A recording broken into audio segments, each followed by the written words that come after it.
অনেক YouTuber blog video করে, তারা রাস্তায় ঘুরে ঘুরে ভিডিও করে মানুষের অনুমতি ছাড়া, তা প্রকাশ করে এবং তা বিভিন্ন সময় খারাপভাবে উপস্থাপন করে। এইসব ভিডিও বানানো জায়েজ আছে কিনা? এগুলো তো ব্লগ ভিডিও পরের কথা, এই ওয়াজের ভিডিও তো এরকম করে, আছে না?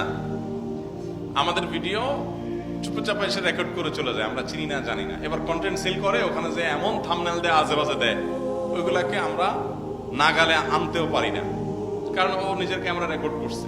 এবার দেখা যায় তাদেরকে আইনের কাছে সুপর্দ করা ছাড়া কিছু করার থাকে না। এরকম অনেকে আছে যে আপনার ভালো জিনিসটাকে খারাপভাবে ইউজ করা হয়, বাজেভাবে ইউজ করা হয়। তো এগুলো তো কোনো অবস্থাতে জায়েজ হতে পারে না। মানুষের প্রাইভেসিকে নষ্ট করা হয়। কিয়ামতের মধ্যে প্রত্যেকটা পাওনাদার এসে দাঁড়ায় যাবে যে আমার প্রাইভেসি নষ্ট করছে আল্লাহ তাআলা। টাকা পয়সা চুরি করলে সেটা এর চাইতে ইজি, যে আপনি একজনের টাকা মেরে খাইছেন, তাকে টাকাটা দিতে পারেন নাই, তার ওয়ারিসদেরকে দিয়ে দিলেন, তাকে খুঁজে পাওয়া যায় না, তো গরিব দুঃখীকে দান করে দিন, আল্লাহর কাছে তওবা করলেন। একটা অপশন আছে এটা, কিন্তু আপনি কারোর প্রাইভেসি নষ্ট করলেন, মোবাইলে গোপনে ভিডিও ধারণ করে ওটাকে বাজেভাবে আপনি প্রকাশ করলেন, প্রচার করলেন। এটা রিকভার কিভাবে করবেন বলেন? ওই লোককে তো আপনি খুঁজেও পাবেন না।